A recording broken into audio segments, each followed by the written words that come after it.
क्या सऊदी अरब ने यमन के हूती लड़ाकों पर दोबारा हमला करके तबाही का एक नया मोर्चा खोल दिया है?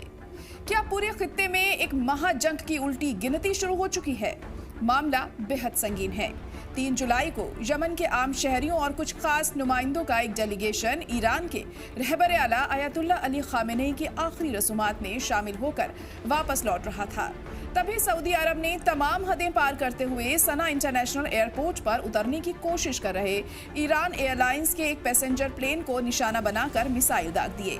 इस खौफनाक हमले के बाद प्लेन को आसमान में ही अपना रास्ता बदलना पड़ा और उसने हुदैदा एयरपोर्ट पर इमरजेंसी लैंडिंग की। हूती लड़ाकों के तर्जुमान यहया सरा ने साफ लफ्जों में कहा है कि इस प्लेन में कोई हथियार नहीं था, बल्कि बीमार और आम शहरी सवार थे। इस वहशियाना हरकत का बदला लेने के लिए हूतियों ने महज कुछ ही मिनटों में सऊदी अरब के आबहा इंटरनेशनल एयरपोर्ट पर ड्रोन और मिसाइलों से तगड़ा पलटवार कर दिया, जिसने सऊदी के अरबों डॉलर के डिफेंस सिस्टम की पोल खोल कर रख दी है। सवाल यह है कि सऊदी अरब ने अचानक ये नया पंगा क्यों लिया? असल में सऊदी अरब को ये कतई गवारा नहीं है कि यमन के लोग ईरान के साथ अपने सिफारती और जज्बाती रिश्तों को खुलकर निभाएं। अपनी इसी इलाकाई बालादस्ती को कायम रखने के लिए सऊदी ने यह हमला किया है। गौरतलब है कि साल 2015 से सऊदी अरब ने यमन पर एक तरफा जंग और बेहद सख्त नाकेबंदी थोप रखी है।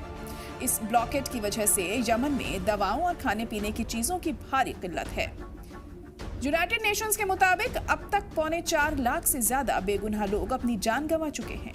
सऊदी को लगता था कि वह अमेरिकी हथियारों के दम पर हूतियों को घुटनों पर ला देगा, लेकिन एक दहाई बीत जाने के बाद भी उसका ये गुरूर पूरी तरह टूट चुका है। दरअसल वाशिंगटन, लंदन और रियाद की तिकड़ी मिलकर इस पूरे खित्ते में एक ऐसा खतरनाक खेल खेल रही है जहां सिर्फ उनका दबदबा रहे। चाहे इराक के तेल की दौलत को कंट्रोल करने की अमेरिकी साजिश हो या सऊदी अरब की जिद, इस ताज़ा कशीदगी के बाद आलमी बाजार में तेल की कीमतें फिर आसमान छूने लगी हैं, जिससे दुनिया भर में महंगाई का एक नया तूफान आ सकता है। अब देखना यह होगा कि हूतियों के इस जवाबी हमले के बाद ये जंग अब क्या रुख इख्तियार करती है।